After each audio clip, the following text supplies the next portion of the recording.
Sir तो मेरा पहला क्वेश्चन था कि like pricing of my product and service. तो इंटरनेट मार्केटिंग पे क्या होता है, इतने सारे अलग अलग टाइप्स ऑफ बिजनेसेस हैं और लाइक यूजुअली अगर हम फिजिकल बिजनेस में देखें तो अगर मुझे कुछ खोलना है या कोई प्रोडक्ट या सर्विस देनी है तो मैं कंपटीशन में जाके देखूंगा, 100 लोगों से पूछूंगा कि आपका क्या है, ये क्या है, वहाँ से मुझे पता लग जाएगा कि हाँ भाई ये 200 का बेचता है, 300 का, 400 का। लेकिन कई बार क्या होता है कि हमें ऐसा लगता है कि कंपटीशन जो मेरा है ना, लाइक उसकी सर्विस काफ़ी क्रैपी सी है, लाइक मुझे दिखाई देता है कि उसमें गैप्स है और वो $1000 कर रहा है। तो मुझे ऐसा लगता है कि नहीं यार, मुझे तो मेरी सर्विस पे पूरा भरोसा है and I think I am doing sense to whatever I am doing, तो आई विल चार्ज लाइक $1000 वगैरह वगैरह। फिर एक तीसरा एक थॉट आता है कि यार but you know it should also be reasonable to the customer. तो मतलब फिर समझ नहीं आता है कि यार मैं कंपटीशन को देख के अपना प्रोडक्ट को प्राइस ये करूं या फिर मैं ये भी देखूं कि मतलब बिकॉज दोनों इंडिपेंडेंट है, मतलब इंटरडिपेंडेंट है। तो वो फिर आप कैसे लाइक उसको कैसे सॉर्ट करेंगे कि मैं अपने प्रोडक्ट को प्राइस कैसे करूं? बिजनेस में जो सबसे बड़ा चैलेंज है ना वो है प्राइसिंग। वैसे तो 4 चीज़ें हैं जिसके बारे में आपको ध्यान देना है: product, place, price and promotion. 4 Ps वाला। 4 Ps ऑफ मार्केटिंग जिसको हम बोलते हैं। तो product is important, no doubt. Product ही नहीं अच्छा हुआ तो प्राइसिंग का तो सवाल ही नहीं उठता। प्रोडक्ट में सर्विस भी आ गया। प्लेस का मतलब हो गया डिस्ट्रीब्यूशन नेटवर्क, वो आप कैसे डिस्ट्रीब्यूट करने वाले हो, वो आपके क्वेश्चन में ही इम्प्लाइड है कि वो ऑनलाइन है, तो उसको भी हम हटा देते हैं। अब आ गया मार्केटिंग एंड प्रमोशन, कि वो आप कैसे करोगे, एसईओ के थ्रू करोगे, एसईएम के थ्रू करोगे, कितना फंड कहाँ पे डालोगे, क्या करोगे। उसके अलावा डिस्प्ले एडवर्टाइजिंग है, उसके अलावा affiliate marketing, there are lot of ways of doing it, वो तो मार्केटिंग का पार्ट हो गया। But pricing is the toughest, not just for you, for everybody. Yes sir. अभी मुश्किल क्यों है? क्योंकि यहाँ पे 2 ट्रैप्स हैं। एक ट्रैप ये है कि आप अंडर प्राइस ना कर दो। बहुत सारे बिजनेसेस जो फेल हो जाते हैं वो अंडर प्राइसिंग की वजह से हो जाते हैं। उन्होंने कैलकुलेशंस प्रॉपर करी नहीं और वो लॉस में चले गए। तो you must over estimate your cost. जो भी आपकी एक्चुअल कॉस्ट है उसको ओवर एस्टिमेट करो थोड़ा सा। जो भी आपने निकाली सारी कैलकुलेशन करके, आप उसको 1.5x कर दो। आप पहले ये सोच करके चलो कि मेरी कॉस्ट 100 रुपये नहीं है, $150 है। अगर डॉलर्स की बात करी जाए तो मेरी कॉस्ट $1000 नहीं है, $1500 है। से कॉस्ट एग्जैक्टली क्या है यहाँ पे? Cost of service, cost of creating the product, cost of your time, cost of your money that you are investing, cost of your team, cost of your office space, अगर office से कर रहे हो, घर से कर रहे हो तो cost of your system, cost of your hardware, software, जो भी आपको चीज़ें चाहिए उसको प्रोवाइड करने के लिए आपकी कॉस्टिंग आ गई। ओके।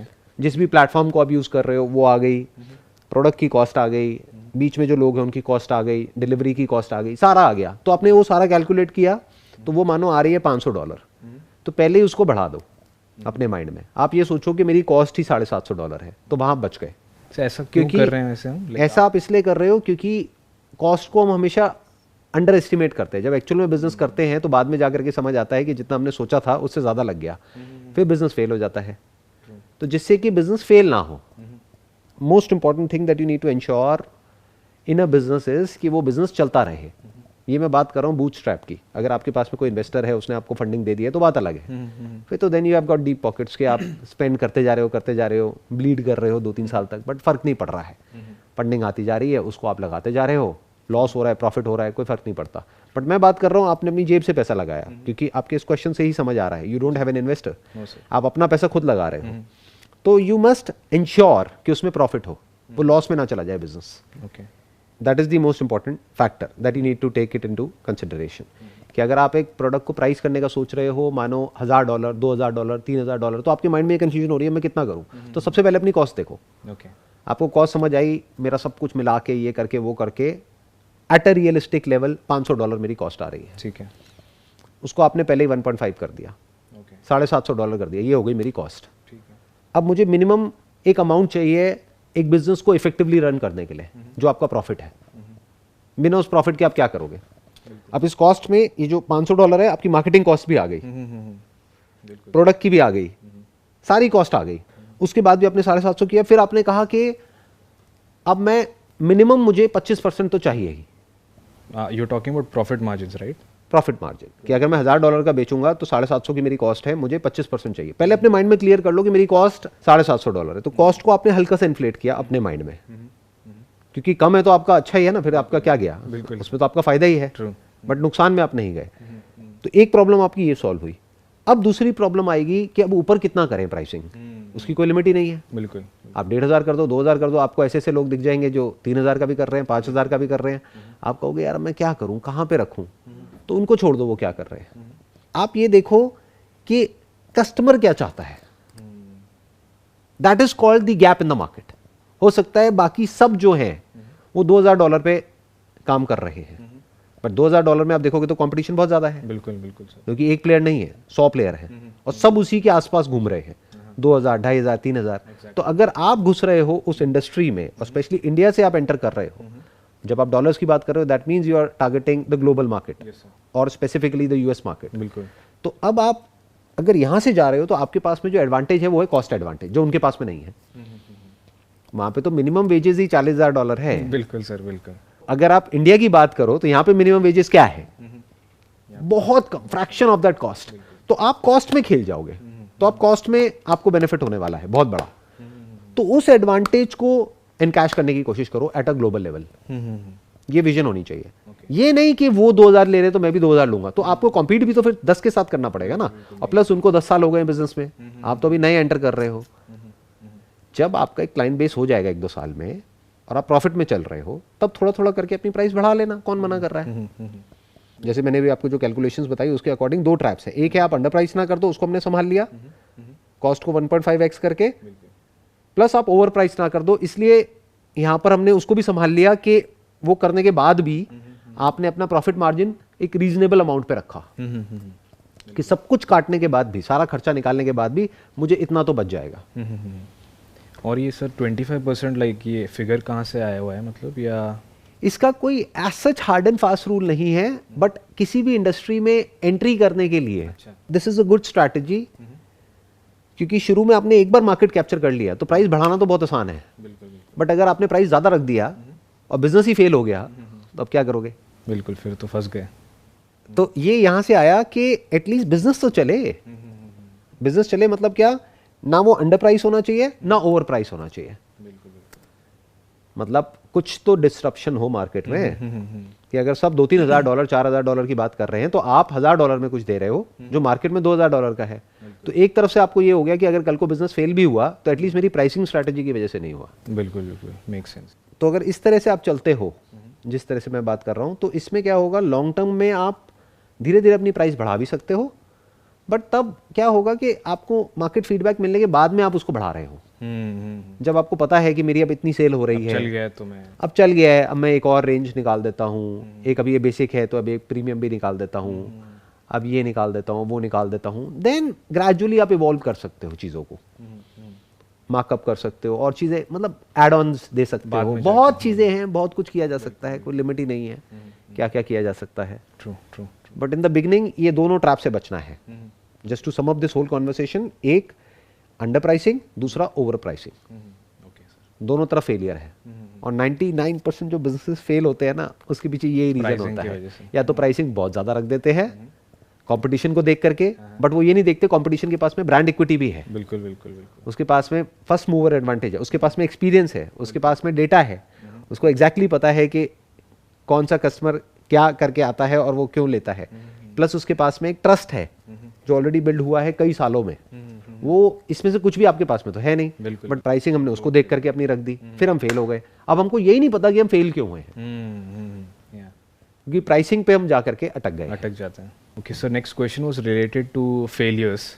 क्या होता है कि अभी हमारे इंटरनेट मार्केटिंग की इंडस्ट्री में इतने सारे फैक्टर्स इन्वॉल्व होते हैं ना, कि हम एक पर्टिकुलर फ्रैगमेंट को ही देख के कई बार बोलते हैं कि मे बी गूगल के एल्गोरिदम की वजह से लाइक हम फेल हुए हैं, या फिर अमेज़ॉन के एकदम से रातों रात चेंज हो गया कमीशन स्ट्रक्चर तो उसके वजह से हुए हैं।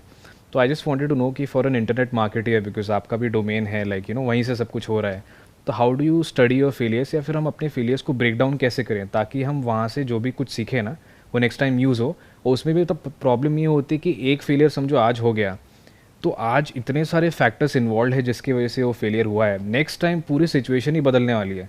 तो यहाँ का लर्निंग वहाँ पे, मतलब लाइक इसको मैं स्टडी इस तरह से कैसे करूँ कि यहाँ का जो भी कुछ सीखा हुआ है वो नेक्स्ट टाइम किसी भी चीज़ में लाइक काम आ जाए। आप डिजिटल मार्केटिंग की फील्ड में हो तो फेलियर को आप कैसे डिफाइन करोगे? What do you mean by failure? Is it an absolute failure or a temporary failure, or what do we mean by failure? It's a temporary failure, it's not an absolute failure. और उसके पीछे reason क्या होता है? Sir जैसे मैं अपना example बताऊं तो कोई एक वेबसाइट है, तो क्या होता है कि unless and until the website fails हमको पता ही नहीं चलता है कि हमने गलती क्या करी थी, बिकॉज हम तो शुरुआत से तो सही से कर रहे हैं ना अपने एंड से।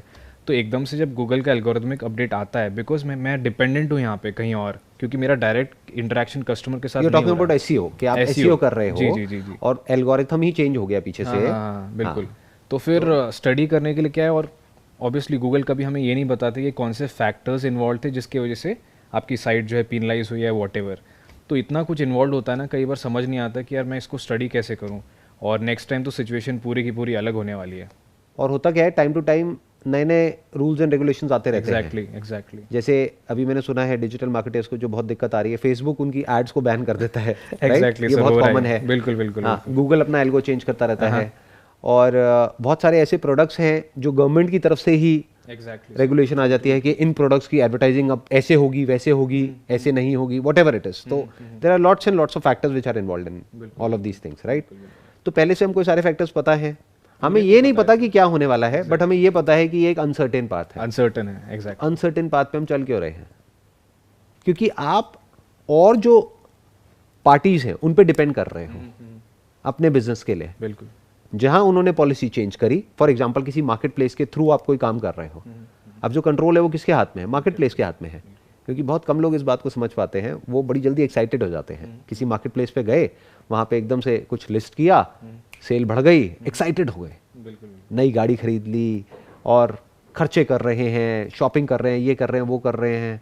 बट उनको ये नहीं पता है कि उनकी लाइफ का पूरा कंट्रोल उस मार्केट प्लेस के हाथ में है। उनको हल्की सी ट्वीकिंग करनी है रातों रात अपने एल्गोरिथम में, रातों रात जो भी था वो सब जीरो हो जाएगा। True sir, true. मैं किसी का नाम नहीं ले रहा किसी भी मार्केट प्लेस का, but there are lot of market places, online market places. वहां पे पूरा कंट्रोल उस मार्केट प्लेस के हाथ में है। वो जब चाहे आपको उठा देगा, जब चाहे गिरा देगा। उसकी पॉलिसी पे डिपेंड करता है। उसको है कि मेरे को जो न्यू कमर्स है उनको उठाना है, तो वो क्या करेगा, अपनी सर्च में आपको बूस्ट कर देगा, तो कुछ टाइम के लिए आपकी सेल बढ़ जाएगी।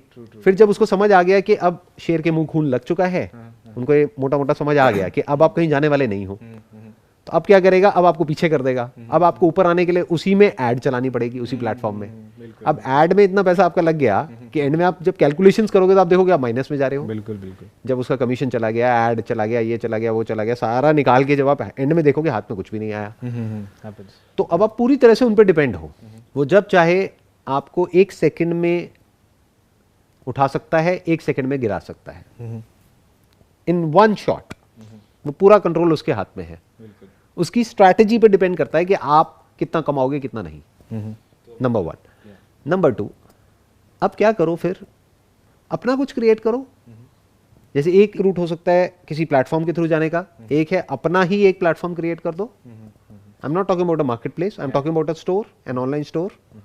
उसमें पूरा कंट्रोल आपके हाथ में है, उसमें कौन आपको रोक सकता है? हाँ, उसमें आपको एक प्रॉब्लम आएगी कि एडवर्टाइजिंग से रिलेटेड प्रॉब्लम होने के चांसेस हैं। तो पहले ही आपको पता है कि कौन सी ऐसी प्रोडक्ट कैटेगरीज हैं जिसमें प्रॉब्लम आ रही है, तो उससे रिलेटेड प्रोडक्ट कैटेगरीज में प्रॉब्लम आने वाली है, आज नहीं तो कल। 1 साल में नहीं आएगी तो 2 साल में आएगी, 5 साल में आएगी, 10 साल में आएगी। तो आपको पता है कि हाँ, ये कैटेगरीज थोड़ी रिस्की है, तो उसमें हाथ मत डालो। बिल्कुल। मतलब ये जो अप्रोच है ना हमारी, वो क्या है कि हम उसी तरह से एक्ट करते हैं जो हमारी नॉलेज है और जो हमारा एक्सपीरियंस है। जिस तरह से हम एक्ट करते आए हैं, जिस तरह से पास्ट में आपको सक्सेस मिली है, आप उसी तरह से फ्यूचर में भी सक्सेस को अचीव करना चाहते हो। करने की कोशिश। That is a problem in business. I am hoping कि अभी आप यहाँ पर हो, मेरे से जो क्वेश्चन पूछ रहे हो, बेसिकली आप इसलिए पूछ रहे हो, इसलिए नहीं कि जो आप कर रहे हो उसको और अच्छे से कैसे किया जाए, वो तो आप कर ही रहे हो। आप इसलिए पूछ रहे हो कि how to grow your business by 10x, 100x or 1000x. That's what you are trying to understand here, right? True. हाँ, और मैं उसी की बात कर रहा हूँ। तो मैं क्या कह रहा हूँ, बैकवर्ड चलो, अपने आप से पहले पूछो एग्जैक्टली आपको चाहिए क्या है, किस तरह का बिजनेस चाहिए। तो फिर आप अपने आप से पूछोगे, अच्छा मुझे ऐसा बिजनेस चाहिए जिसमें पूरा कंट्रोल मेरे हाथ में हो, किसी और का कोई उसमें कंट्रोल ना हो। True sir. मुझे ऐसा बिजनेस चाहिए जिसमें मैं यहीं बैठे बैठे पूरे वर्ल्ड में काम कर सकूं। बेटर स्टिल, यहीं बैठे बैठे जो ऐसी कंट्रीज हैं जो कि डेवलप्ड हैं और जो एफ्लुएंट है, वहाँ से मैं इनकम अर्न कर सकूं, क्योंकि वहाँ से मेरे पास में जो मार्जिन होंगे वो बहुत अच्छे होंगे। तो इस तरह से आप अपने आप से क्वेश्चंस पूछते चले जाओ और पेपर पे लिखते चले जाओ कि मुझे ये चाहिए बिजनेस में, ये चाहिए, ये चाहिए, ये चाहिए, ये चाहिए। अब वो देखने में आप लिस्ट किसी को दिखाओगे या खुद भी देखोगे तो आपको लगेगा ये तो इम्पॉसिबल है, ऐसा बिजनेस तो हो ही नहीं सकता। क्योंकि अब आपको आइडियाज मिलेंगे। अब जब आप आइडियाज ढूंढोगे तो उस आइडिया को जज करोगे इन पैरामीटर्स के अकॉर्डिंग कि बिजनेस ऐसा होना चाहिए, ऐसा होना चाहिए, ऐसा होना चाहिए, ऐसा होना चाहिए, ऐसा होना चाहिए। मानो ये 20 कंडीशंस हैं, उसमें से भी आपने प्रायोरिटाइज कर लिया कि 10 तो चाहिए ही, बाकी जो हो उससे इतना फर्क नहीं पड़ता। जी। जब आपको कोई ऐसा बिजनेस नजर आएगा कि जिसमें 10 के 10 पे टिक लगता है और 100% टिक लगता है, तभी आप उस बिजनेस में एंटर करोगे, वरना नहीं करोगे। या मेक सेंस। अब ये it is easier said than done. क्यों? क्योंकि इसके लिए पेशेंस चाहिए, ये एकदम से नहीं होता है। अब जैसे when I was in photography, तो basically that was more of a service based business. मेरे को वहां पे वो काम करके समझ आ गया था कि I don't want to get into the service industry in India specifically, क्योंकि यहाँ पे जो कस्टमर्स हैं उनको सेटिस्फाइड करना बड़ा मुश्किल है। Really like you thought of it? मतलब आई थॉट ऑफ इट, तभी तो मैं नेक्स्ट लेवल पे गया, नहीं तो कैसे गया। जो क्लाइंट्स हैं उनको सेटिस्फाई करना is almost next to impossible India में स्पेसिफिकली, क्योंकि यहाँ पे एक बहुत बड़ी प्रॉब्लम है कि जो क्लाइंट आता है उसको खुद ही नहीं पता होता उसको चाहिए क्या है। तो अगर आप सब कुछ भी कर दोगे तब भी वो डिससेटिस्फाइड ही रहेगा। बिल्कुल बिल्कुल। क्यों? क्योंकि आप अगर 100 चीज़ें करोगे तो 100 चीज़ें और लेकर के आ जाएगा कि अब मुझे ये भी चाहिए, ये भी चाहिए, ये भी चाहिए। पहले से एक प्रॉपर डिफाइन ही नहीं होता है कि एग्जैक्टली चाहिए क्या है। Exactly sir, true. क्योंकि वो खुद ही वर्किंग नहीं करते हैं। Exceptions are always there, but ज़्यादातर केसेस में ऐसा होता है। बाहर क्या होता है कि दे आर एब्सोल्युटली क्लियर कि मुझे क्या चाहिए, तो वो आपको पहले ही एक ब्रीफ दे देंगे कि मुझे ये 10 चीज़ें चाहिए। आप कहोगे ठीक है 10 का कॉस्ट ये है, अगर इसके अलावा कुछ आपको 11वां चाहिए तो इतना पैसा है। ट्रू। जैसे अगर मैं पुरानी बात करूं, अभी तो हमने बंद ही कर दिया कस्टमाइज शूट। कोई भी आता है बोलता है कस्टमाइज शूट करना है, वी डोंट डू इट। आप कहोगे भैया 1 करोड़ रुपए ले लो, नहीं करते तो नहीं करते। बट 1 करोड़ में से आपको पूरा का पूरा 1 करोड़ मिलेगा, क्योंकि सर्विस इंडस्ट्री है, कॉस्ट तो कुछ है ही नहीं। तो कर क्यों नहीं रहे आप? इतना तो अपने मेन बिजनेस से भी नहीं कमा रहे, तो कर क्यों नहीं रहे? नहीं करना तो नहीं करना, because that does not go with my long term vision. समझ आ रहा है? yes, तो yes, yes, छोटे प्रॉफिट को छोड़ना पड़ता है, बिल्कुल। छोटी चीजों को छोड़ना पड़ता है, इनफैक्ट बड़ी चीजों को भी छोड़ना पड़ता है अगर उससे भी बड़ा कुछ आपके माइंड में है तो। अब आप कहोगे छोटा क्या, बड़ा क्या, अब ये कॉम्प्लिकेटेड हो जाएगा थोड़ा सा, बट मैं डिफाइन करने की कोशिश करता हूँ। बड़ा मतलब हम किसे समझते हैं? पैसा बड़ा मतलब बड़ा, पैसा कम मतलब छोटा। अरे ऐसा नहीं होता है।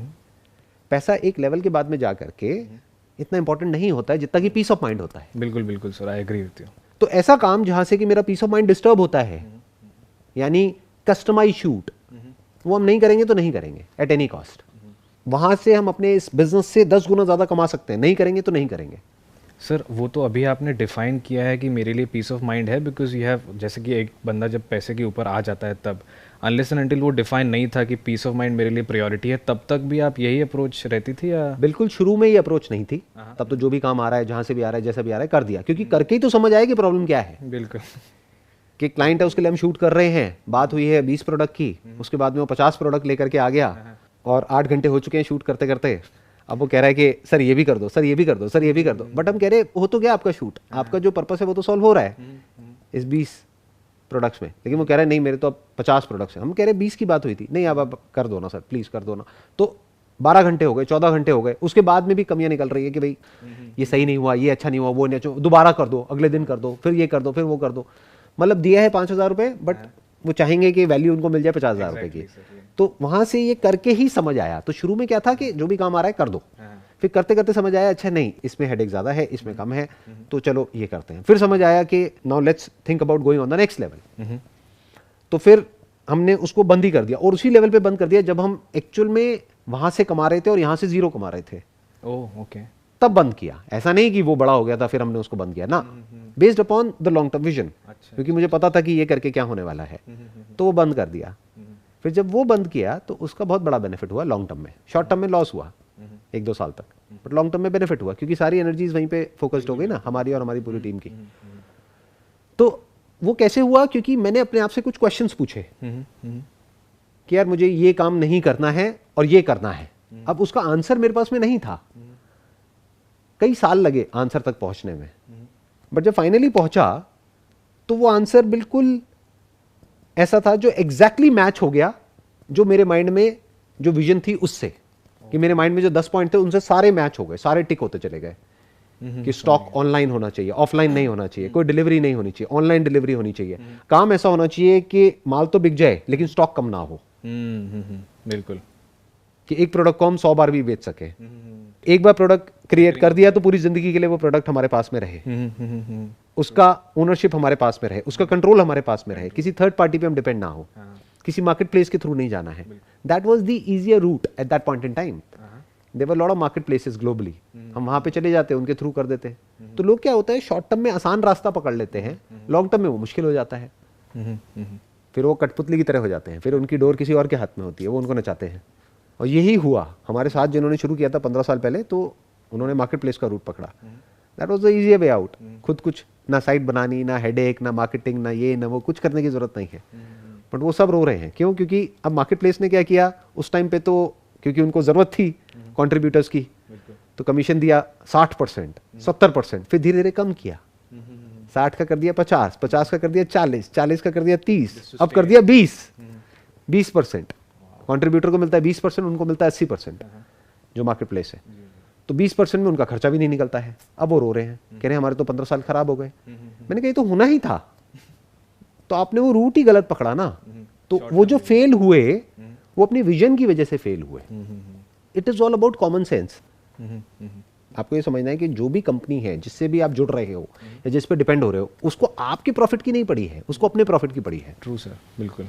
तो आज नहीं तो कल आपके लिए प्रॉब्लम क्रिएट होगी, अनलेस एंड अनटिल कि वो आपसे सिर्फ कमा रहा है और उसके पास में और कोई ऑप्शन ही नहीं है. तब आप बच सकते हो, तब आप अपनी टर्म्स डिक्टेट कर सकते हो. When you are the client. But if you are not the client, client is someone else and you are a provider and there are millions of providers, अब जो टर्म्स डिक्टेट होंगी वो market place की होंगी. तो ऐसे सोचना होता है. तो सर लॉन्ग टर्म विजन शुरू में ही डिफाइन कर दिए थे अपने पॉइंट, राइट? मिडवे में, A to Z everything right was from the day you defined. Started. जब मैंने शुरू किया था उससे पहले ही मुझे क्लियर था कि मुझे ऐसा कोई बिजनेस मॉडल चाहिए, बट मुझे नहीं पता था ऐसा कोई बिजनेस मॉडल एग्जिस्ट भी करता है पूरे वर्ल्ड में. फिर जब मैंने स्टडी किया तो उसके कई साल लगे, मे बी 1-2 साल लगे, तब जा करके वो बिजनेस मॉडल, तब मैंने देखा कि अच्छा ये तो ऐसे होता है.